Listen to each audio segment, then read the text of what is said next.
All right, Jason, how did we do?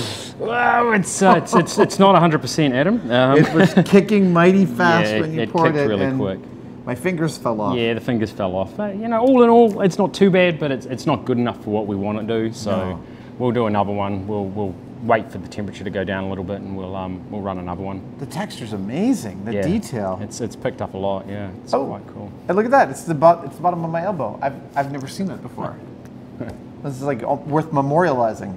Whoever gets to close-up look at their bottom of their elbow. Yeah. It's nearly impossible. It is impossible. Should we talk about where we're going to cut this as my arm is behind my... Yeah, I'm thinking because we're trying to mimic your arm being out in front, we'll cut it somewhere just past the join so that we can then attach that onto your own arm, so it'll have that natural feel that this is actually your bicep here, and of course the armor and the gamison will cover that. I'm thinking that, may I? Yeah, absolutely. Yep. I'm thinking just a little bit, you know, maybe it's ragged there, but like that it is in the forearm so that we can have bones and crap sticking out of that. Yeah, and then we can have a bit of this coming off the front of your arm, so you've got a little bit of a stump. Oh yeah, exactly, right. You can slice that in. Yeah, and we can just put that on the rig and... Oh, that's great. That'd be cool. There we go, done. That's awesome, look at that. We're finished. Well, good morning, sir. Good morning, Adam. I think today's one of our most exciting days here because it's about the practical effects, the blood work. We are about to meet with Jason and Joel. Jason, who was doing my arm cast, we are now going to do the cut-off arm prosthetic that will be spewing blood from me. Yeah, there's so many ways they can do a blood spewing effect. Like squibs can work in all sorts of ways, hand pressure. But we need a lot of blood, and we need it to last for a while for the gag in this movie, so I'm curious about what they've come up with. Practical effects usually looks for the simplest possible solution. So often it seems way simpler than you would imagine. I'm really looking forward to playing with these guys. Do you have an idea in your head? Referring other films? What's that? Referring other films, like something exaggerated, like a Tarantino effect? Or? Well, so in samurai movies, it's like when an arm gets cut off, it's literally a fire hose of blood, like a spray. I don't quite want that. I want to be able to do that, but I want something that's really sort of gory, that has maybe even a pulse to it, that is horrifying, because that makes the joke funny. Oh, can't wait. Let's go inside and check it out. Okay. Morning, gents. Morning. Jason. Good morning. Joel. Okay, so today you guys are going to help me bleed? That's the plan. Okay. Well, walk me through what we're building. You guys have built a blood rig, or we're going to problem solve a blood rig. Yep. Of sorts, yeah. We kind of have just brought you options. We don't know 100% what you might like, but options are good. And we've modified Jason's pressure pot that he uses for degassing. For casting resins and stuff like that. So it's just a... And that'll hold a bunch of liters of blood, so we have a lot of time for bleeding. And it's good because it's safe and there's, you know, fail safes and stuff engineered in already. So it sort of seemed like the right thing to start with. Okay, so that's our vessel and our pressure. What about the business end of how I'm bleeding?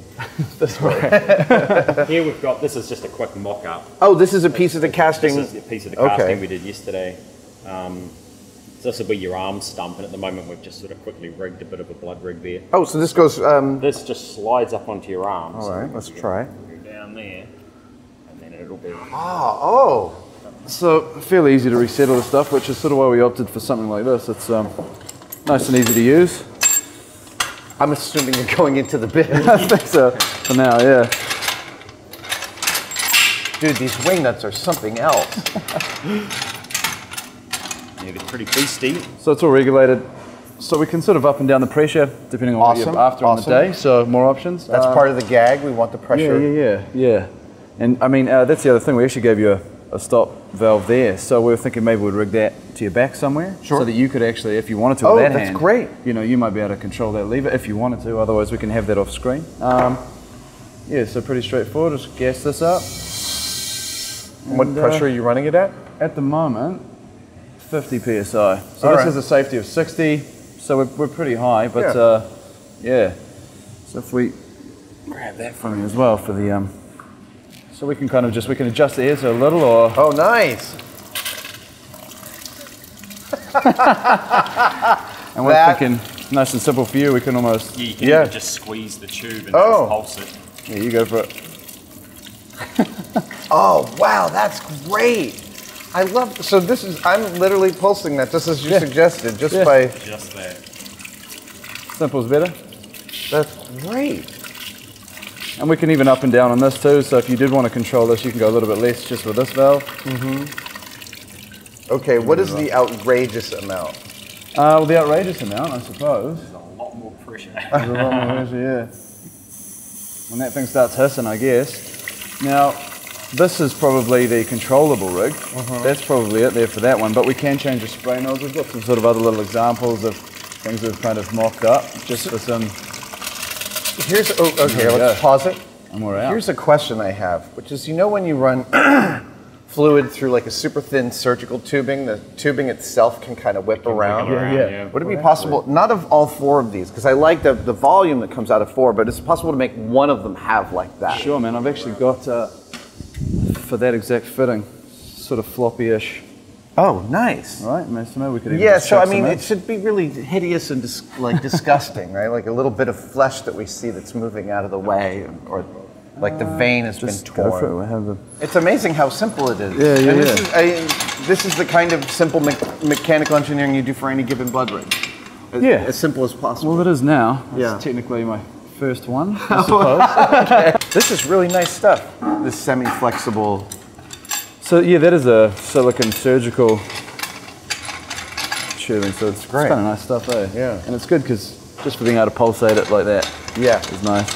The pulsating is really nice. He says cut to them. Yeah, let's give this one a shot. Give it a shot.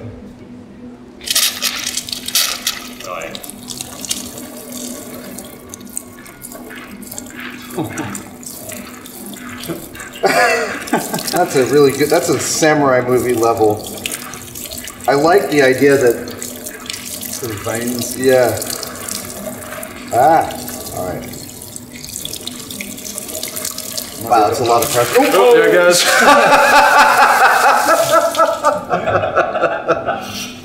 I'm glad that wasn't red sir. color. I'll, I did have some here, but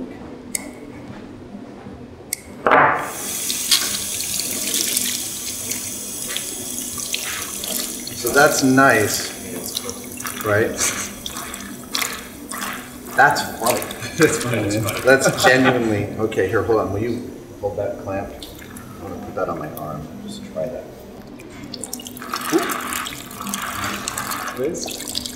No, that's great. Wow, see, that's real, yeah, that's...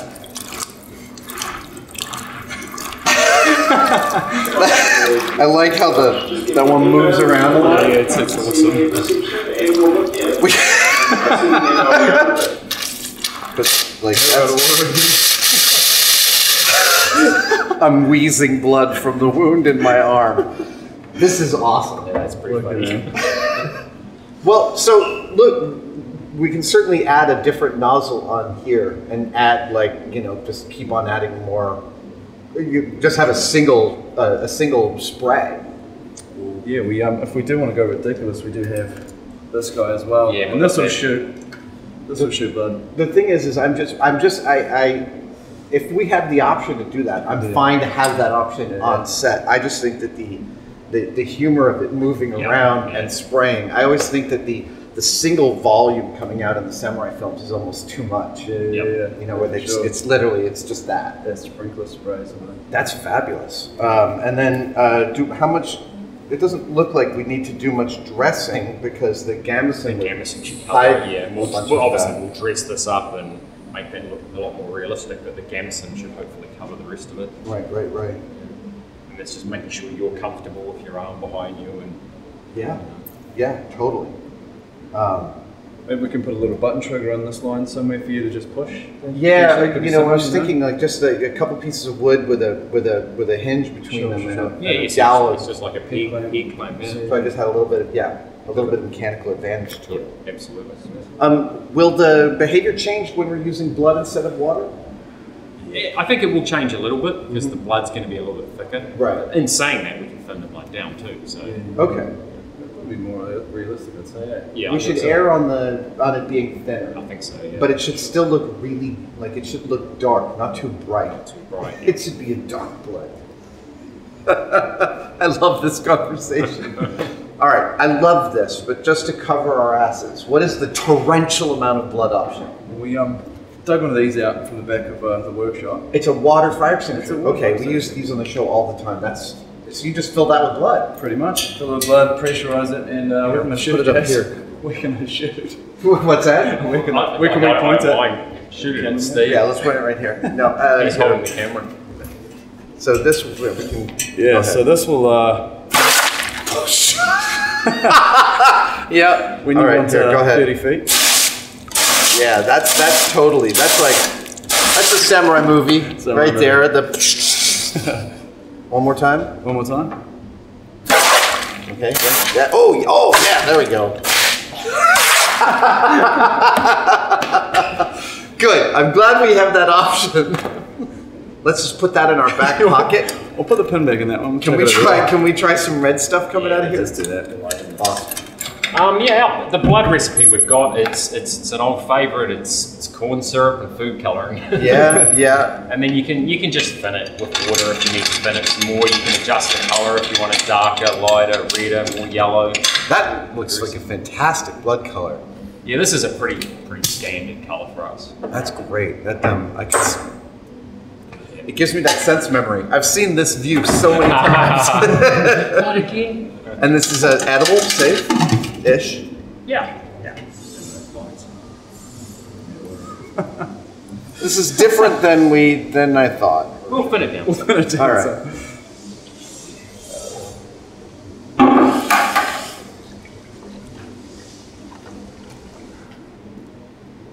Oh, there we go. Oh, this is gonna be cool.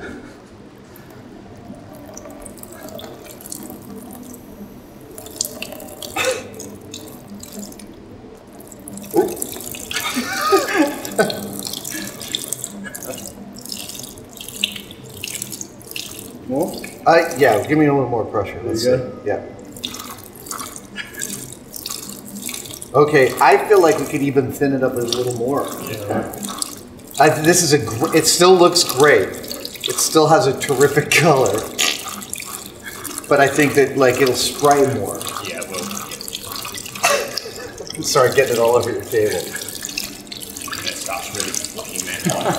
Yeah. Oh, yeah. Oh, there we go.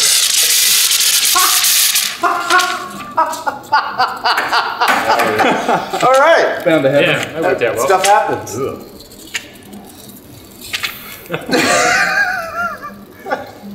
Pressure off.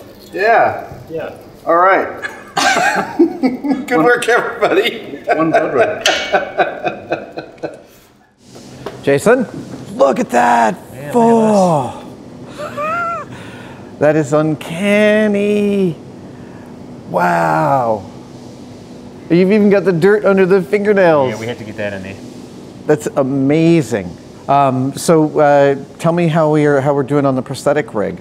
Pretty well. I mean, we've just done our paint pass. This is the rig that you'll be wearing on the day. So it's really just a sleeve with the stump. So I'll wear that like this, and then the stump is well supported. That arm will be around behind you, and your stump will just be in front of your own elbow, just in here.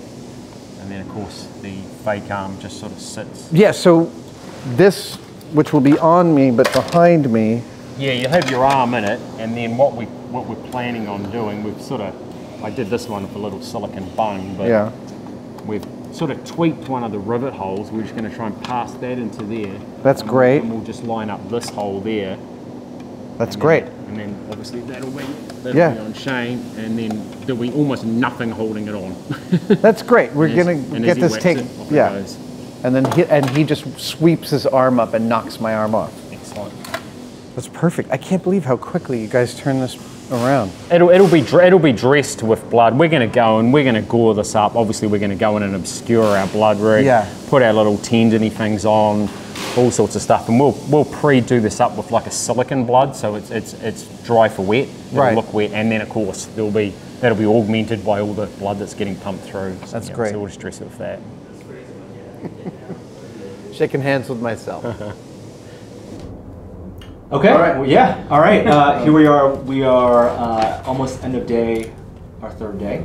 Yep. We're shooting in 2 days, guys. Yes. So this is a bit stilted, but this is our production meeting. You've been to some. Well, first we got our swords. Yes. We got my sword. Yes. So the hero, and that's the backup. No, they're both the both heroes. the same sword. Okay. Yes. Gotcha.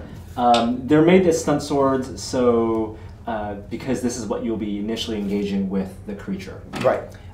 This is great. It's sturdy enough that it can get knocked out of your hand. Yep. And since the creature is foam latex, it should. I shouldn't hurt it, or exactly. That's fantastic. And we do have a backup, so feel good about that. Good. You, Joey, you've been at some locations today. Yes, I've had a long day. I went with our production manager, who has been reminding me that we are shooting in 2 days quite a bit, and we saw about 7 places. Really? Yeah, Wow. 7 places in about 3 or 4 different spots. The one that I think is probably best for us is one that's relatively close by. It's very easily accessible, but it's also just full of little tiny miniature park / foresty areas. They shot a bunch of What We Do in the Shadows, the werewolf stuff there. So there's 3 here. I'll show you as the first one. You can kind of get a sense. I do some just video of me just kind of walking around and doing a basic, panorama style shot. But you have that's cool. You have some like different shades of greens and oranges and some of the grass, and each actually, since they're so close to each other, but each area has its own kind of characteristic. This one was a little bit kind of heavier with some of these long trees. And then once you get over this hill, you kind of get to the overlook of Wellington, like right there. You can see Wellington in the back, which we will obviously frame out. But there's like more area here. That's kind of nifty right there, yeah. And there's some tree stump stuff that if you want to play around with, while you're resting. But like you can imagine if we're doing like samurai style choreographed fights here. That's great. That's kind of a flat spot with the trees all around like that. Yeah, and then you can if we take some longer lenses.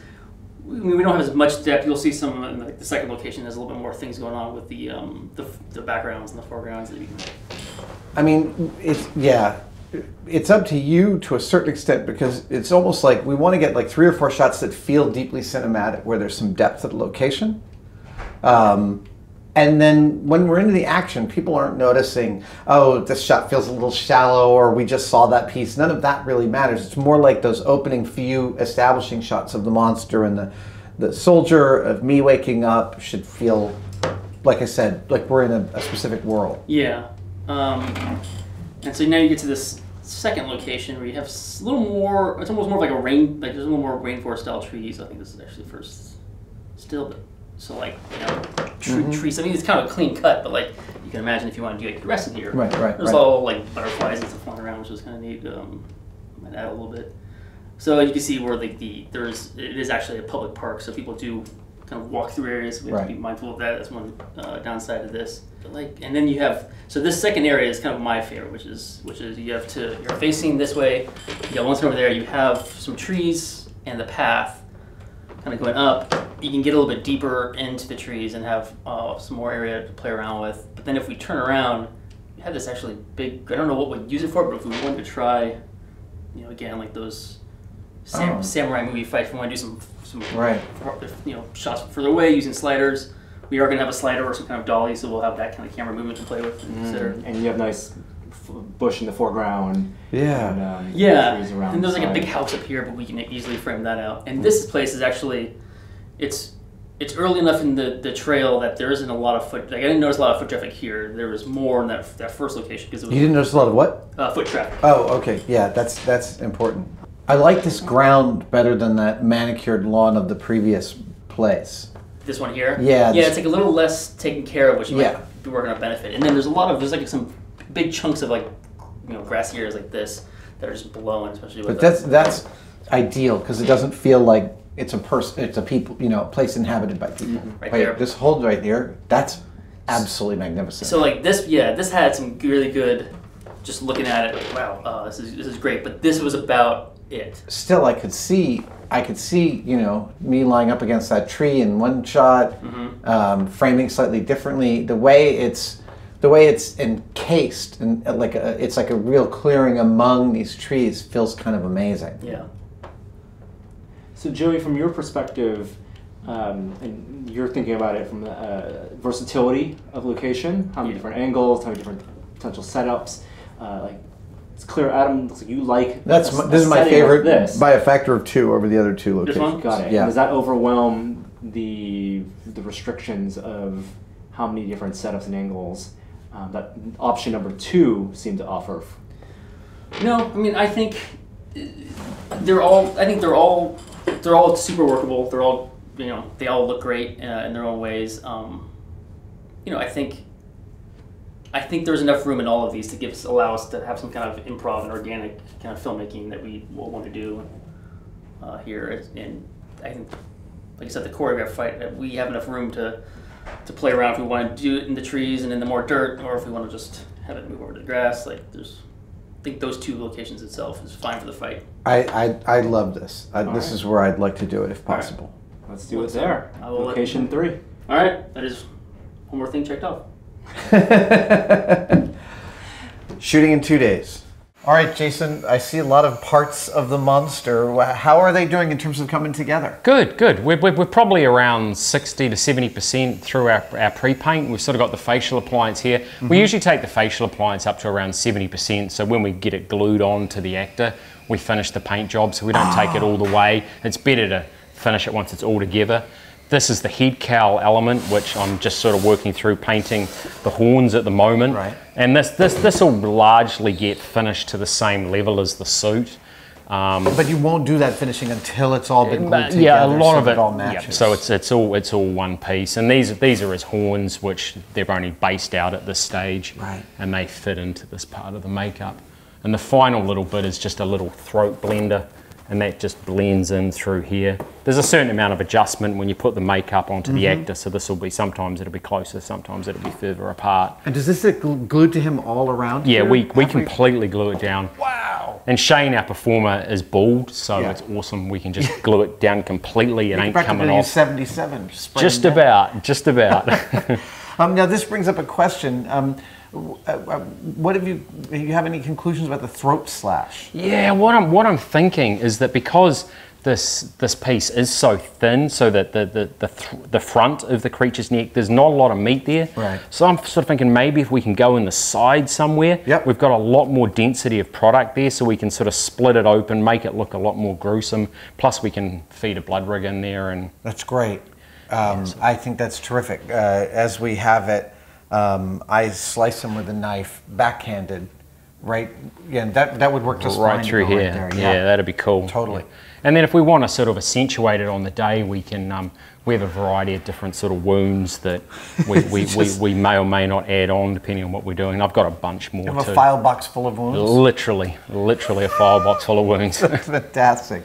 That strikes me as being closer to what we need, yeah, right? It's a pretty good slash, yeah. And then we'll open the foam up too, so it'll be that much deeper. Oh, cool. Yeah, and we can just cut the center of that out and sort of push it in and blend it together and make it look that much more effective. And him bleeding will be about the same type of bleeding as my blood rig. Yeah, pressurized. I'm thinking we can pressurize it and maybe coughs up some blood as well. Oh, good. Yeah, it'd be quite cool. He seems quite game. We just finished the fight choreography.